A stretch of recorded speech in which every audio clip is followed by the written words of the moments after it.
buenos días, Rodolfo. Te agradezco mucho por invitarnos a tu espacio. Al contrario, Alejandro, por la confianza que nos tienes para poder platicar y difundir esta importante investigación que ustedes realizaron, porque nosotros nos quedamos con la idea, porque es lo que nos han estado diciendo,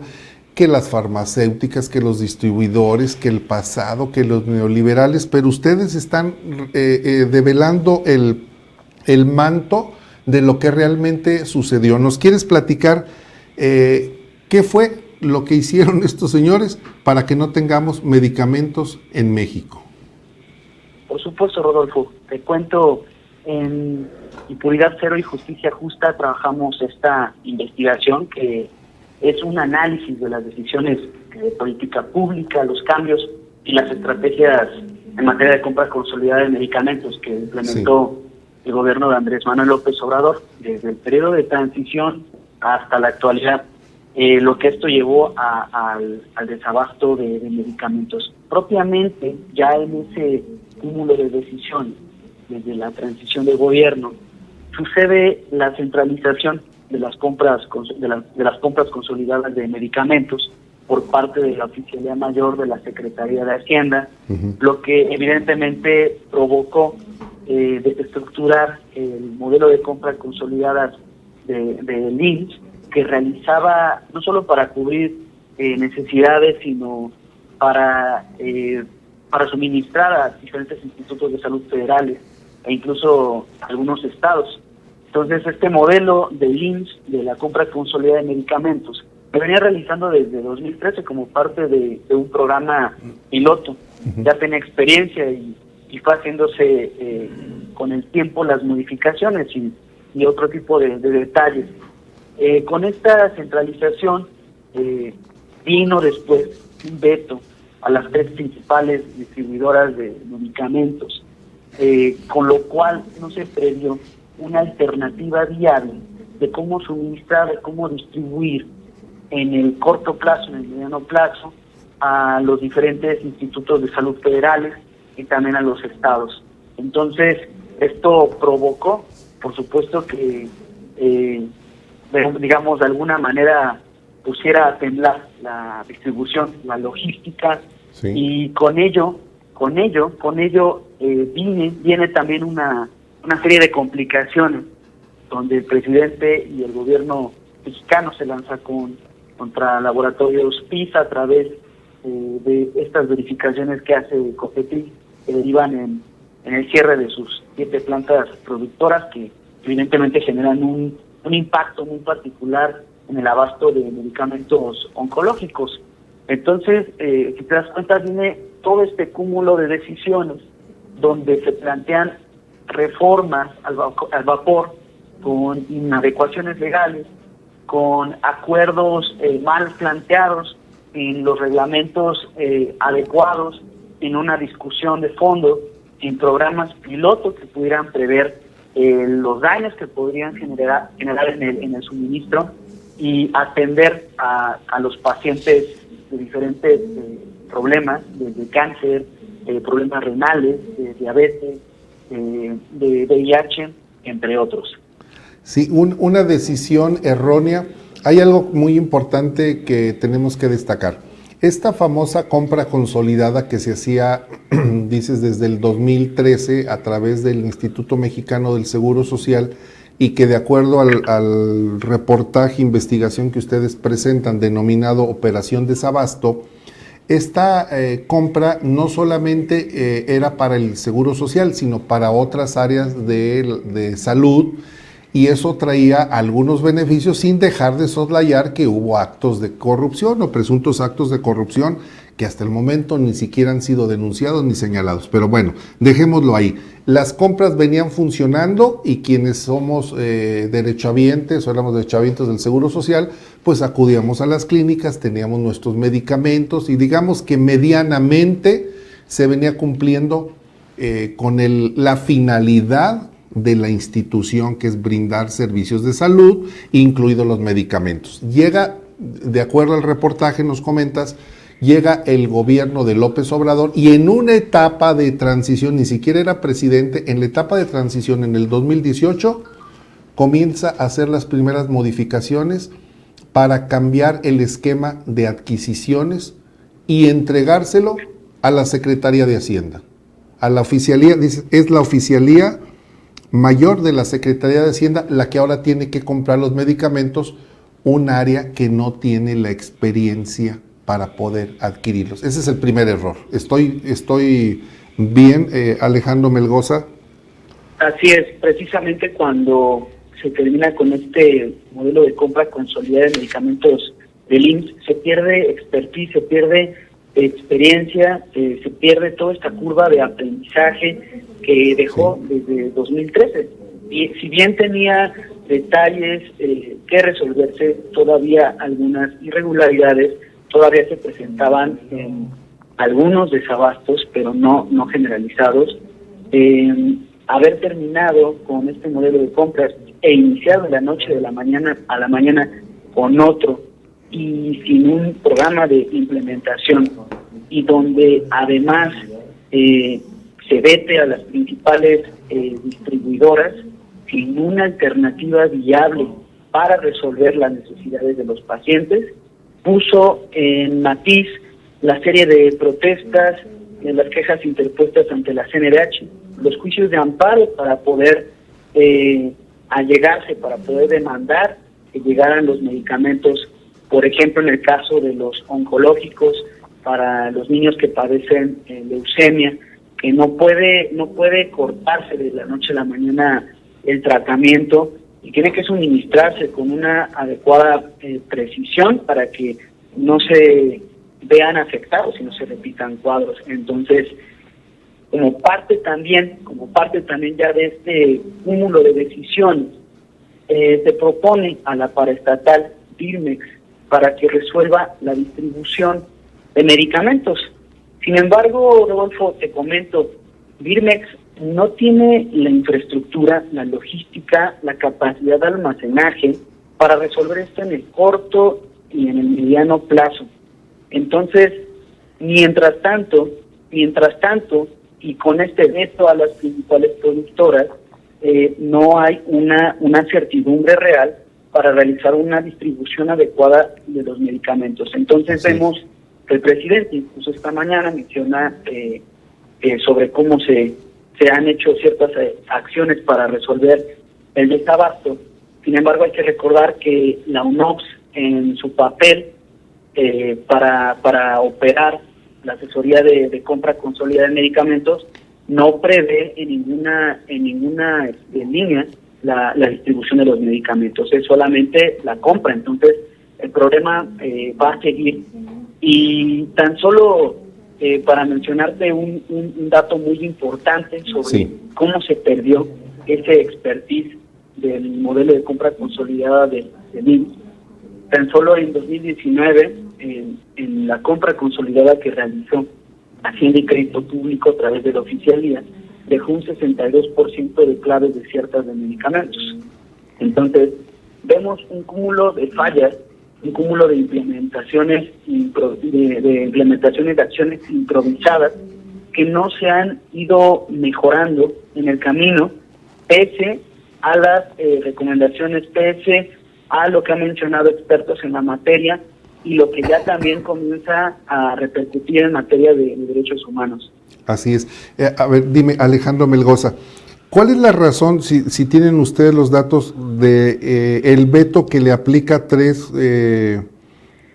distribuidores y también se fue, como luego dicen, le aventó el caballo a Laboratorios PISA por la producción del medicamento que utiliza el metotrexato, que es el que se utiliza para combatir el cáncer infantil? ¿Cuál es la razón? ¿Tienen ustedes esos datos de por qué veta a estos grupos? Por supuesto, el veto presidencial inicia por una acusación que hace el presidente por actos inmorales y también por acciones monopólicas en el acaparamiento de contratos. Sí. Si bien estas 3 distribuidoras son las que ya durante varias décadas han llevado a cabo la actividad de distribución de medicamentos, También, nuevamente, lo planteamos, no puede de la noche a la mañana el gobierno mexicano implementar un sistema de distribución paraestatal, el cual requiere de una curva de aprendizaje bastante amplia, como la ha tenido en este caso los 3 distribuidores. Y por otro lado, existen los mecanismos para revisar, para sancionar, para investigar actos monopólicos, para regular y también para impulsar la competitividad también por parte de empresas, de otras empresas en la materia. Entonces, la solución de tajo que hace el presidente con este veto presidencial evidentemente causó esta interrupción en la distribución, sin contemplar cómo resolverlo, cómo sentarse a resolverlo y cómo proponer un plan gradual donde en efecto se ejecutaran revisiones, sanciones y todo lo que ya existe en diferentes mecanismos del gobierno mexicano, no dar por terminado un sistema de distribución que, si bien tenía detalles, venía funcionando y venía suministrando los medicamentos a los pacientes. Es por eso que crea la famosa Birmex, la paraestatal que se va a hacer responsable de la distribución de los medicamentos.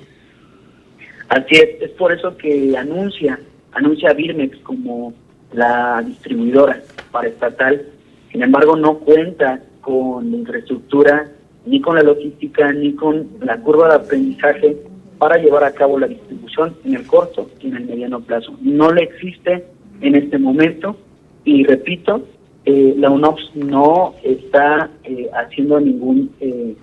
trabajo como parte de lo que está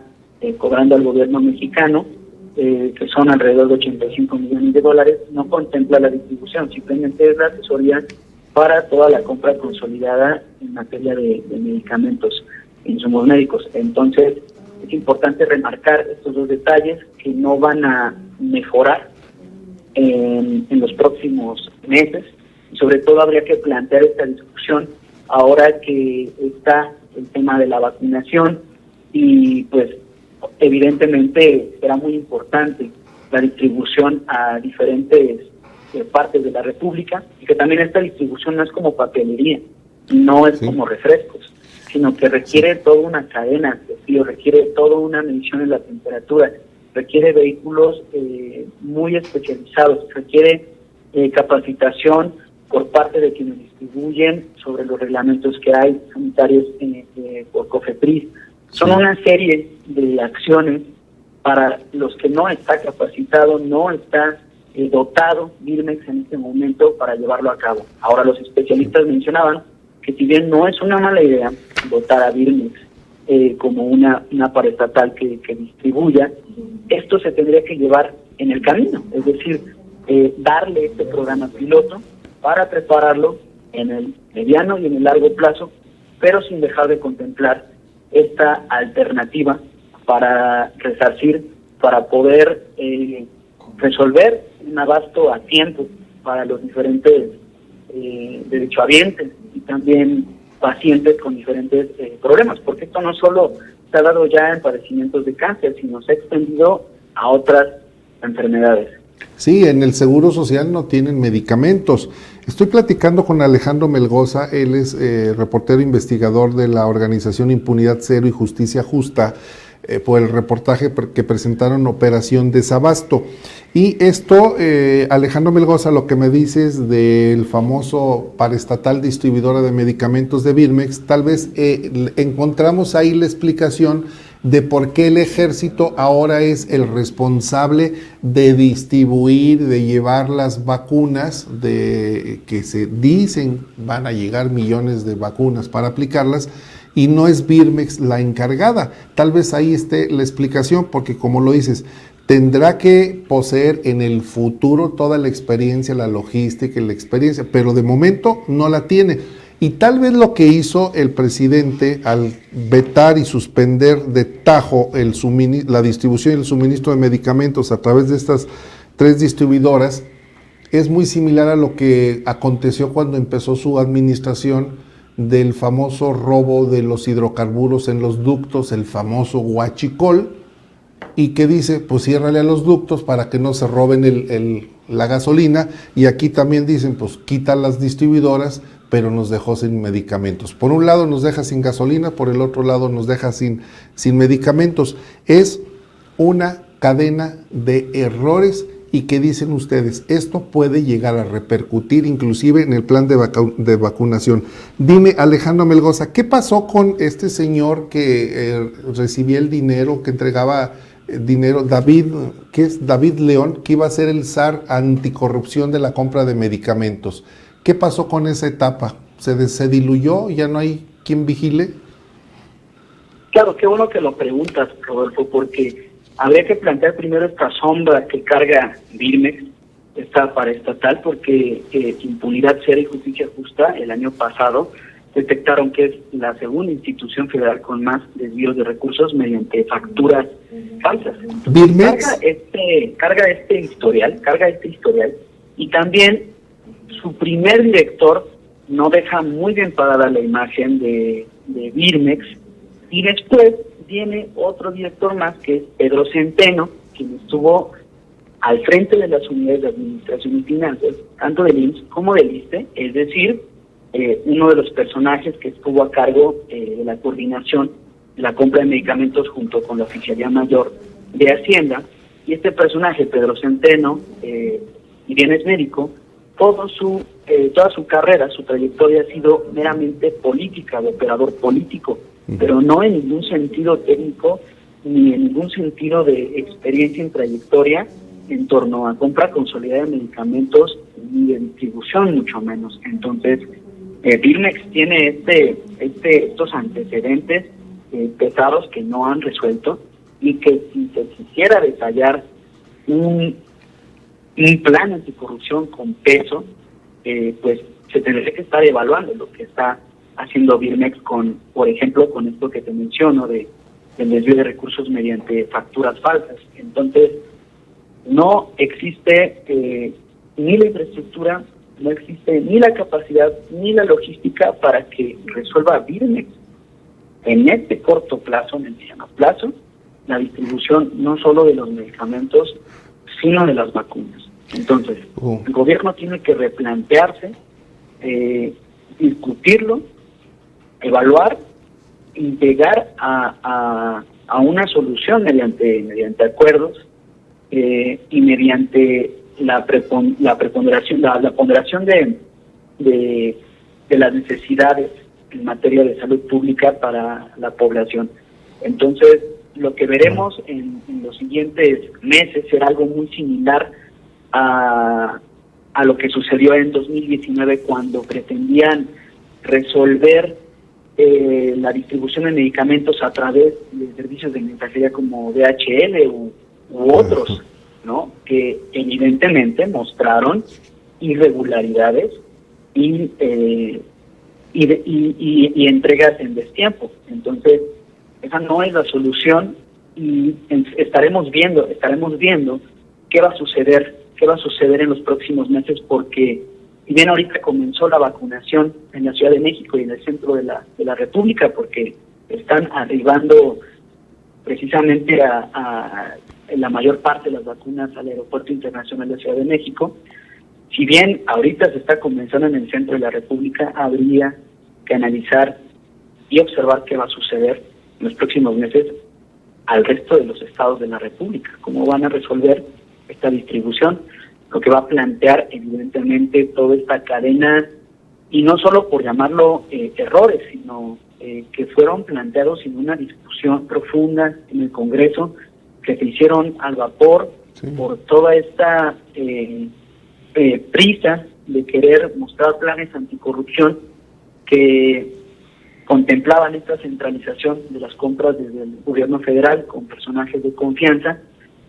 pero que en el fondo, en la estructura, en la operación, no estaban preparados, debido a que no tenían una curva de aprendizaje con un programa piloto y que pudiera prever los daños que pudieran causar, y que ya estamos viendo al paso de estos 2 años, y que en materia de este desenlace, con las denuncias penales que ya han interpuesto las familias, los juicios de amparo que cada vez aumentan más, y sobre todo la primera petición inicial que se hace ante la Comisión Interamericana de Derechos Humanos el pasado 9 de febrero. Pues grave lo que está sucediendo, esta transformación en realidad es al revés, vamos hacia atrás, muy lamentable, y esperemos que pues nos estén escuchando y reflexionen sobre todo por lo que viene, que bien lo señalas, Alejandro Melgoza, lo que viene para la distribución de las vacunas COVID. Quiero agradecerte que nos hayas tomado la llamada y estaremos al pendiente de lo que sigan publicando, de darle seguimiento a este tema que es muy importante, Alejandro Melgoza. Muchas gracias. Agradezco mucho el espacio, Rodolfo, y pueden encontrarnos en el Universal, en el Interactivo de Operación Desabasto y también en la página de Impunidad Cero, en las redes sociales de Justicia Justa. Sí, y nosotros vamos a estar subiendo para las 10:30 de la mañana ya va a estar retomado el reportaje de ustedes de Operación Desabasto que publicaron en el Universal. Muchas gracias y te mandamos un abrazo.